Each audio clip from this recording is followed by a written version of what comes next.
Hello, everybody. I am Craig Perra, and this is Sex Afflictions and Porn Addictions, a podcast to help you do two things. This is my goal in this podcast because these two things are so inexorably intertwined. They're so interwoven, and that is to create healthy sexuality for you, as you define it, and number two, to create a great life. Happy 2017, everybody. I'm so glad that you're here. So glad that you're listening or watching, depending upon where you're at. But truly, truly honored and privileged that you're paying attention. So it's 2017 has just started. I'll tell you about how my 2017 started. And I had plans. And I've got so many incredibly exciting things going on. One, I continue to help men, women, and couples profoundly change their lives in my one-on-one coaching. I'm also working on a book, and that's moving forward. We're also putting together the early pieces of a show, of a TV show, surrounding me and my coaching, which is just like beyond amazing. Who knows where this is going to go? And I've got some incredibly talented coaches who are working with me and helping people. We start our next training session for mindful habit coaching certification in the next 45 days. So many exciting things going on. And I was ready to take 2017 by storm. I had a nice little break before Christmas, took a little time off for the first time in a long time, and boom, I came down with pneumonia. Like severe pneumonia, 2 rounds of antibiotics, knocked me on my butt, and all of those plans got put on the side. And that was kind of depressing. I was pretty low. One, because I felt like absolute shit. I mean, I couldn't breathe because of the antibiotics and because of the pneumonia. I can't do my yoga. And I'm so excited to do yoga. Oh, and check this out. So behind me right now, for those of you watching on video, this is where we're going to be teaching the yoga classes for my online program, for the partners and for the men. And that's coming up soon. There's going to be a little waterfall back there. It's going to be all bamboo and look real pretty. So I was excited to get that started. And excuse me, I'm going to cough every now and then, so my apologies in advance. But everything had to stop. And I had to go back to basics. And I had to become selfish in that I had to prioritize me. Because I was sick and I had to get better. And I accepted myself for where I was. I took the time that I needed, and I'm slowly starting to get my sea legs back. And I'm glad to be back here on this podcast. And in the spirit of entering 2017 and talking about how things don't always go as planned, because that's life, that's a reality, right? The Buddhists of the first of the 4 noble truths, the first one that the Buddhists say is life is suffering. Whoa, that's kind of depressing, but it's true. Life is hard. We live, we die, we get sick, we're healthy. Those around us have challenges with work, challenges with health. Life is so hard, and it's so important to embrace that reality, because if you don't, you're surprised when it happens. I'm not surprised when it happens. I know good things are going to happen to me, and I know there are bad things that are going to happen to me. I can only focus on me. I can only focus on what I can control. So today I want to talk about New Year's resolutions and give you some tips on how to set some really intelligent goals going into 2017. And goals are important. Goals are so important. Just allow me to state the obvious for a second. You need to know where you're headed. And I was recently reading an article that one of my clients brought to my attention, a beautiful man named Mark. Mark, I want to thank you for sharing that with me. And he talked about, in studies in the brain, it shows that we have 1/4 of a second to react. So as anybody, for you guys who've been paying attention, we've talked a lot about the habit cycle, triggers, thoughts, and actions. We've talked about how those triggers are biologically hardwired and they're not going away. So you have to learn to use those triggers to create positive results. Do everything that you can possibly do to increase the space in that quarter of a second so you don't habitually react the way you've been reacting, in some cases, for decades. That's a reality. Your triggers are biologically hardwired. Your thoughts are the result of decades of programming. Our major psychological belief systems, the lens through which we experience the world, is wired in us by the time we're 12 years old. And we all know what happens when that 12-year-old is driving the bus. So you've got to learn how to use your triggers to create space. You've got to change your relationship with your thoughts, and you have to set goals. Because when you have a clear vision of where you're going and why, in your 6 major life areas, and here are the 6 major life areas that I want to talk about today: career, finances, health, hobbies, relationships, and spirituality, as you define it. Those are the 6 major life areas that we use in our program. And here's some other metrics that I want you to pay attention to as you go forward after listening to this podcast. And I call these next 5 things the fundamental 5. And I call them the fundamental 5 because they are so important. I have never had a client executing on these 5 areas come back to me and say, hey, I'm slipping. I've had people come back to me and say, hey, I've lost my way. I need some help. I need some guidance. And we talk about their problems. And the first thing I ask them is, how you doing with your fundamental 5? Eating, sleeping, drinking, hydrating, exercise, and mindfulness. Here's my trusty water bottle for those of you watching. Eating, sleeping, drinking, exercise, and mindfulness. And why is this related to healthy sexuality? What does this have to do with your porn addiction, with your sex addiction? Everything. Because when you have goals and when you're taking care of yourself, you are honoring the golden rule of behavior modification. Does anybody know what that is? Have you been listening? Have you been paying attention? What is the golden rule of behavior modification? Say it with me.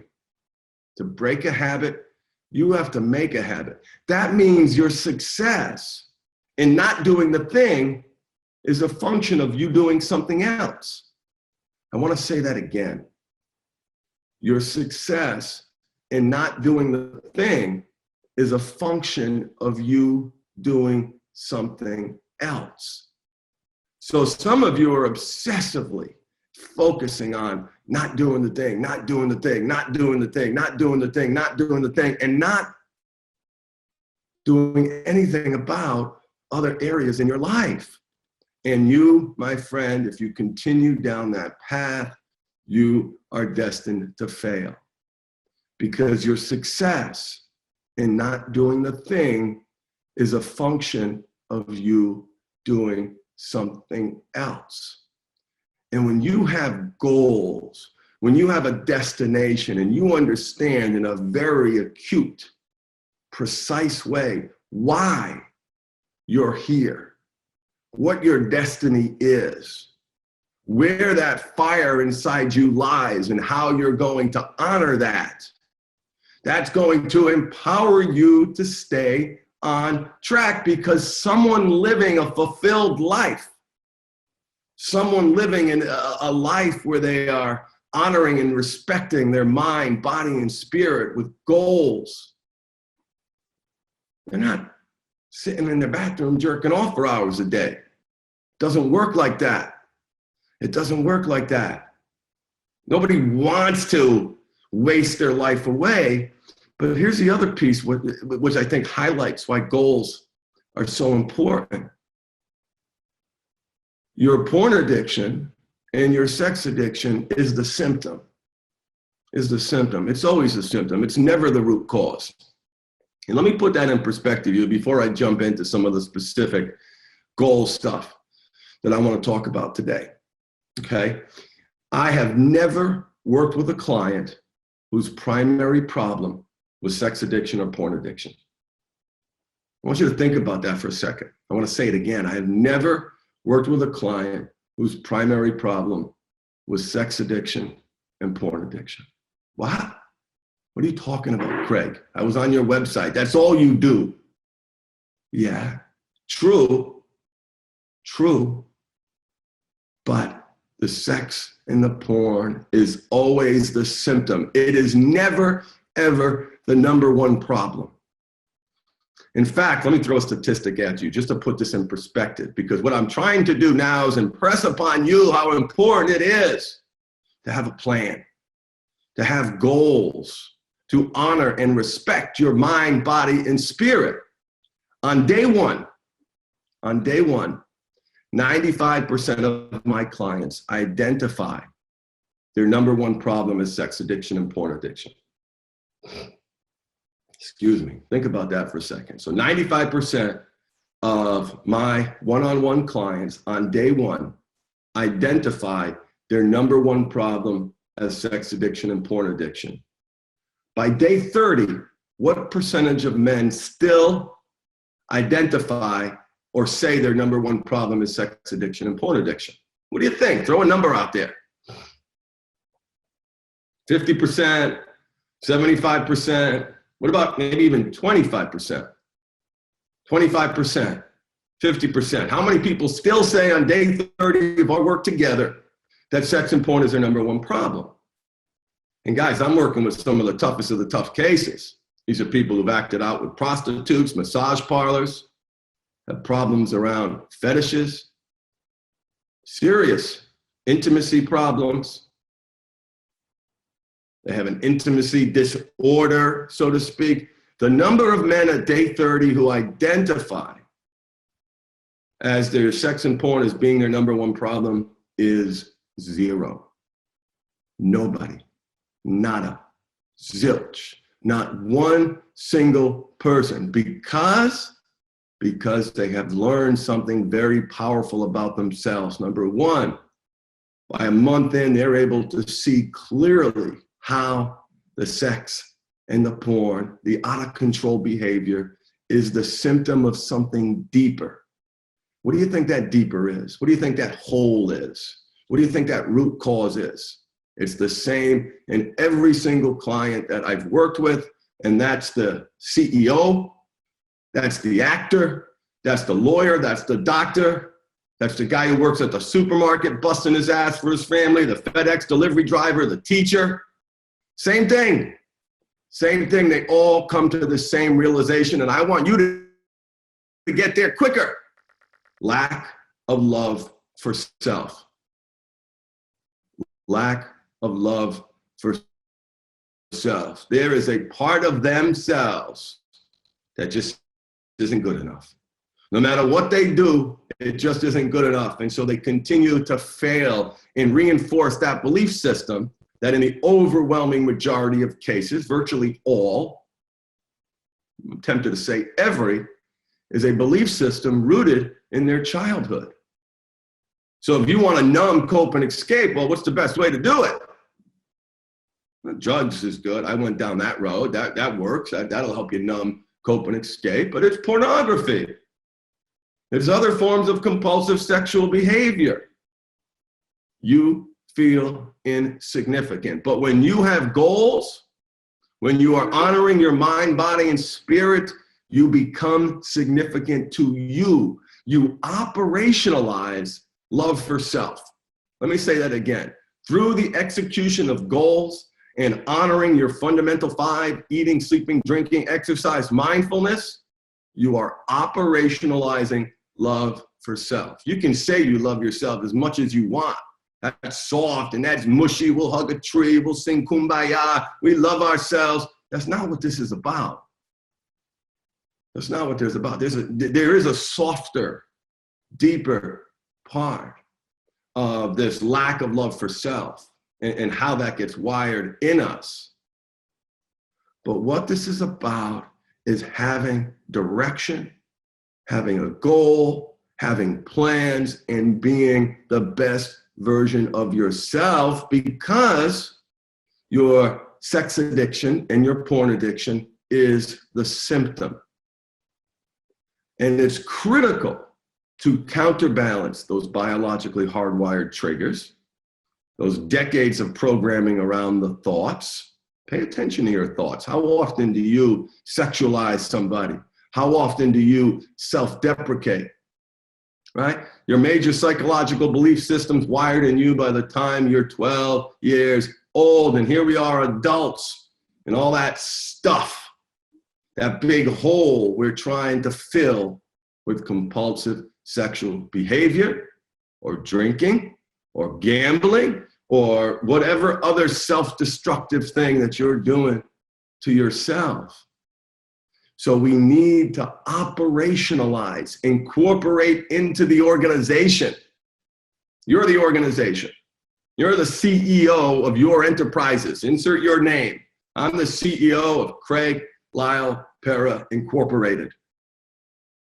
And when I started to think about my life from that perspective, I was able to leverage some fundamental, basic business techniques to create a personal infrastructure that allowed me to counterbalance the biologically hardwired triggers, the decades of programming around the thoughts, the negative belief systems that still live in me. They empower me to navigate the bumpy times, my pneumonia, feeling completely wiped, unable for a bunch of days to get out of bed, couldn't breathe. I still have not slept lying down in over 4 weeks. 4 weeks, I sleep sitting up. When I do sleep, I sleep only a couple hours a night. I'll take a nap during the day. So what keeps me on track? And the phrase that I want you to think about as you listen to this podcast is, and the question is, what is your personal infrastructure? What is your personal infrastructure? So many of you have jobs. Many of you have worked in business in some capacity. So you understand the infrastructure is how things work. How do organizations continue to produce great, high product quality, high level of customer service, achievement of profit goals, et cetera, et cetera? They do it because their infrastructure is so solid. They've got a plan. They've got processes. They manage their risk proactively. They're not a slave to the market. They're not a slave to the whims of the economy. They have infrastructure, and you need personal infrastructure. And one way to do that is to have strategic goals. So what are strategic goals? Strategic goals are goals that are higher level in nature. The analogy that I like to use is that you are the captain of a ship, and you choose in your strategic planning that you want the ship to sail from point A to point B. Right? How you get from point A to point B, those are tactical goals. Those are the details, how you execute on that goal to bring you from point A to point B. So I really want you to consider, starting this new year, setting goals for yourself. Capitalize on the momentum of New Year's resolutions. And listen, you've all seen the statistics. New Year's resolutions don't work. Well, I'm going to help you make them work. I'm going to help you make them work by introducing revisiting a very powerful concept. So as you craft your strategic plan, I want you to have a strategic plan for the 6 key life areas in your life: your career, your finances, your health, your hobbies, your relationships, and your spirituality. Again, as you define it. And I want you to answer 2 very simple questions. I want you to look over the course of the next 6 months. That's Strategic planning tends to be a year or greater, or around a year. I want to shrink that down for these purposes, right? I want you to be able to create some attainable goals within the next period. But if you are successful, what does your life look like in 6 months? What does success look like in 6 months? I want you to define that for each one of those categories. And let me give you those categories again. Have a pen handy. Write this down. Career, finances, health, hobbies, relationships, and spirituality. Okay, for those of you who don't believe in a higher power, then that spirituality is mindfulness, being in the present moment, on purpose, without judgment. One of the most effective things that you can do for your addiction, for your shitty life, is to meditate, is to practice mindfulness. The data is absolutely, unequivocally overwhelming. It is part and parcel of my practice. My men who meditate stay sober and live great lives. So in those 6 areas, here are the 2 questions that I want you to ask. What do you want to accomplish? What do you want to accomplish? Number 1. And number 2 is why? Why? Why? Why is that important? Why is why important? Let's just talk about that for a second. Why is important? Because the why is the fuel. The why is the passion. The why is the fire. Why? To the exclusion of all else, do you plan on utilizing and dedicating your most precious resource of time to the achievement and advancement of that goal? Why? Of all the things that you could type on your keyboard, that you could write out with your pen, in the universe of potential things that you could accomplish, why is this important to you? You need to know your why. You need to know your why. What do you want to accomplish? Question 1, and why? I want to give you some guidance on answering question 1. In the creation of goals, have you ever heard the acronym SMART? Now, some of you in business know exactly what I'm talking about. SMART is an acronym that stands for S is specific. Is the goal specific? Here's a quick example. I want to lose weight. Is that specific? No, it really isn't, is it? Right? I mean, I know if I lose 1 pound, I accomplish the goal. If I lose 100 pounds, I accomplish the goal. So your goals that you set in your answer to question 1 need to be specific. Number 2, they need to be measurable. I want to feel better. I want to feel better. Is that measurable? No, it's not. But you can identify the attributes in your life that make you happy and craft specific measurable goals around that. Performing a hobby, deepening your spirituality, enhancing your relationship, moving forward in your career, etc., etc.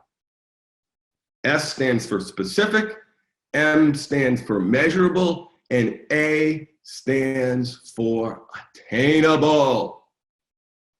All of the SMART attributes are important. Attainable is one of the most important, and I want to give you some tips on setting some attainable goals before I conclude this podcast. The R stands for relevant. Are these goals that you're setting relevant to your strategic plan? Are they outliers? You're moving in one direction, all of a sudden you got this idea that's way out here, this idea that's way out there. Is it relevant to your overarching plan in your life? That makes sense? Is it relevant? And T stands for time bound. Is it time bound? Goals must have a deadline. If not, they're really just dreams, aren't they? They're really just dreams. So in answering question 1, I want you to set goals that are SMART. I want them to be specific. I want them to be measurable. I want them to be attainable. I want them to be relevant. I want them to be time bound. They must have a deadline. They must have a deadline. So your assignment, your mission, if you're willing to accept it, is to spend 45 minutes creating a strategic plan in those 6 key life areas. And that strategic plan defines what it is you want to accomplish and why do you want to accomplish that goal. What does it mean to you? Where's the fire? Where's the passion? Why do you want to do that? I have absolute clarity on what it is that I want to accomplish and how I want to help people all over the world. I know exactly where I'm headed. And when things get tough, when I get pneumonia, when the kids are driving me nuts, when business is going crazy and I'm just losing my mind and I just feel like sometimes I want to scream and I want to act out. I get triggered to use drugs, triggered to act out sexually. That doesn't go away, guys. I just want to make that clear. It doesn't go away because I've already told you your triggers are biologically hardwired. So yeah, I get triggered to act out sexually. I get triggered to use drugs. But I got a beautiful plan that's unfolding before me, and I'm accomplishing things, brothers and sisters, that I never, ever dreamed were possible. The notion of writing a book, the notion of working with clients in 24 countries, the notion of people all over the world turning to me and the coaches that work for me and my online program and the workbook and CDs you buy on Amazon is I'm never, ever, ever, ever, ever, ever going to take that for granted. I was in corporate America most of my life, assistant general counsel for billion-dollar companies. I ran a billion-dollar company's compliance department. I absolutely love what I do. And when things get rough, when things get bumpy, when those triggers and those self-deprecating thoughts start flying at me because I'm sick, for example, like I have been, I can quickly open up a notebook and see something beautiful. I can see a path that I want my life to go on. And since to break a habit, you have to make a habit, I've got a plethora of new habits, new goals, new strategies, new ideas, new concepts that I'm going to continue to share with you. Someone asked me a question a couple months ago, and they said, well, I get this question a lot, but what do you do to stay sober? And this was a client we had been working with for a few weeks. And the answer was, you just paid me for it. And I was a little crass. I didn't mean it to sound off crass. And then the phone went silent. I said, oh my God, what did I say? That was so rude. I didn't mean it like that. I didn't mean it like that. And then he had muted his phone and he came back and we were laughing about it. He understood what I was saying. But when I walked out of inpatient, I said to myself, I am never, ever, ever coming back to this place. And I don't care if I've got to dedicate the rest of my life to self-help, if that's what it takes. No, I had no idea at that low point that it would bring me to this place. But I am at this place because I've learned to use my triggers to drive positive action. I understand the different parts of myself that want to take over, that want to drive the bus. There's part of me that's not good enough. There's part of me that's an addict and craves the numbing, coping, and escaping. The part of me that wants to sabotage all the great things that I've accomplished. And I have a plan. I have a specific, deliberate plan that carries me through the dark times. So here's some advice I want to give you in setting goals. Lower the bar. Lower the bar. Lower the bar. Wait a minute, Craig, aren't you supposed to be motivating me? Aren't you supposed to be telling me to shoot for the stars and land on the moon? Maybe, and I hope I'm motivating you, but my commitment, my goal is to drive sustainable results. Anybody can pay someone a gob of money and be clean for a period of time. And you fork out a bunch of cash, you'll see how quickly you stop doing the thing. Okay, but that's not good enough. That's not good enough here. I have to create sustainable results with my clients. And when it comes to goal setting, what is the biggest problem with the goals that they've set for themselves. They're not attainable. They may be attainable at some point in time, but they're not attainable right now because of where they're at.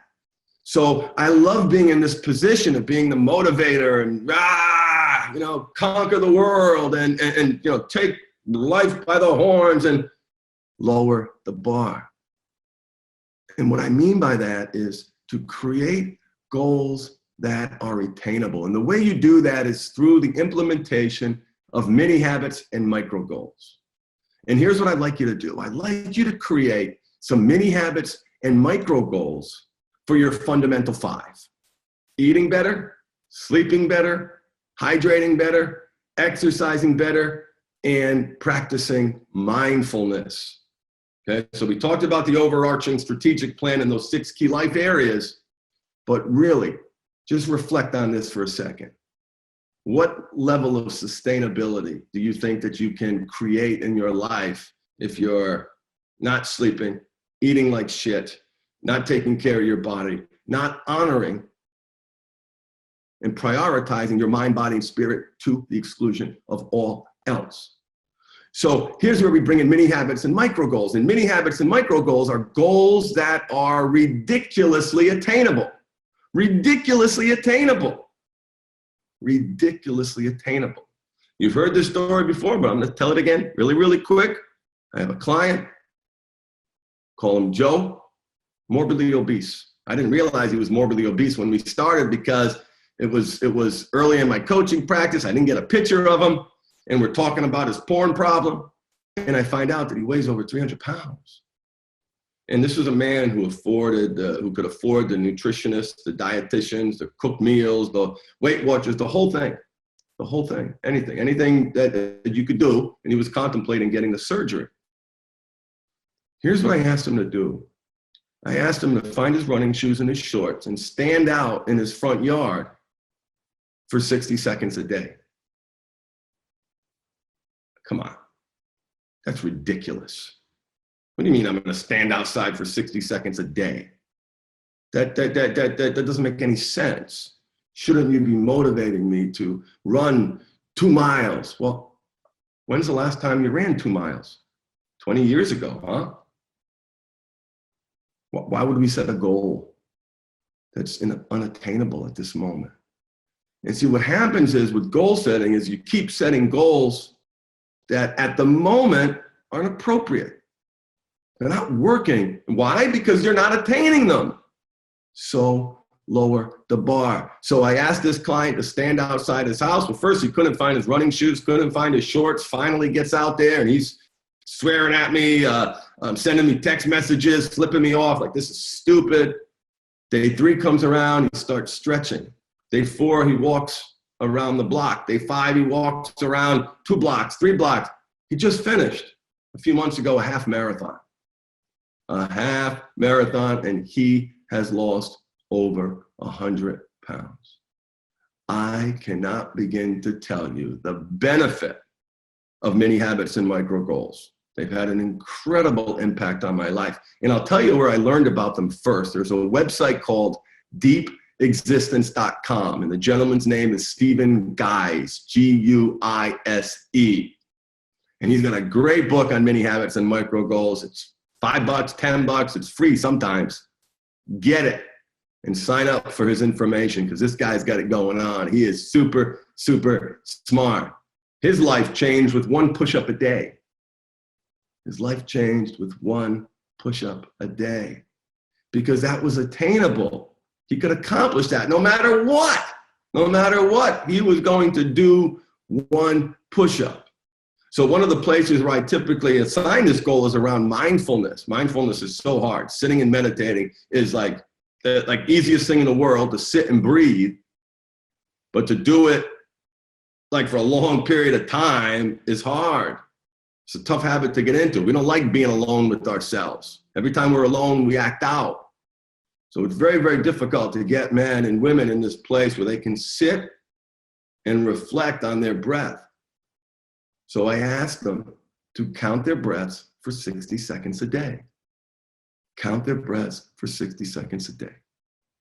And that produces sustainability, because then the fire gets lit and it starts burning. And then like, oh, wait a minute, this mindfulness stuff is amazing. Look at all the crazy thoughts that I'm having. Wow, how could I not attach to those thoughts? So that's just one example for you. But what I would like you to do in addition to your strategic plan is to set one mini habit and micro goal for each of the fundamental 5. Eating, sleeping, drinking, exercise, and mindfulness. And remember, when you set a mini habit and a micro goal, you got to be almost embarrassed. If you told anybody this was your goal setting strategy, you might even feel a little bit weird. Like, right, that's all you're doing? Yeah, that's all you're doing. Ridiculously attainable. And if you can't achieve that one, lower the bar. You can't achieve that one, lower the bar. And watch your life change. Not just in this quick, look at, I'm on top of the world, I'm accomplishing all these goals. And what does that last for, guys? How long? 2 weeks, 3 weeks, a month maybe? It's not sustainable. But if you start at this lowering the bar place with mini habits and micro goals, you begin to build an infrastructure, and that fire in you produces a culture of success. So bring your goal setting into your organization. What if your organization set goals like you did? Constantly failing. What would the morale be? What would their retention rate of employees be? What would the success of the organization be? It would suck. It'd be an absolute mess. Organizations need to set attainable goals. Doesn't mean they're not stretch. Doesn't mean you don't push yourself. Okay? But start small. Start small. So you've got 2 assignments, 2 missions. 1, create your strategic plan. Make sure the goals in your strategic plan are smart. Identify the why, the fire, the passion, the burn in you that makes these goals the ones that you want to work on.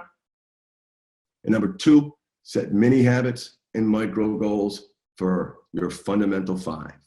Eating, sleeping, drinking, exercise, and mindfulness, and watch your life change. I am so excited for 2017. I'm so excited to start teaching yoga in my online program. I'm just beyond pumped to share this incredible gift that yoga has given to me with my guys and the partners who work with us. Honor and privilege, brothers and sisters. Thank you so much for listening. Signing off. This is Craig Perra with Sex Afflictions and Porn Addictions. Catch you on the flip side. Love you. Bye-bye.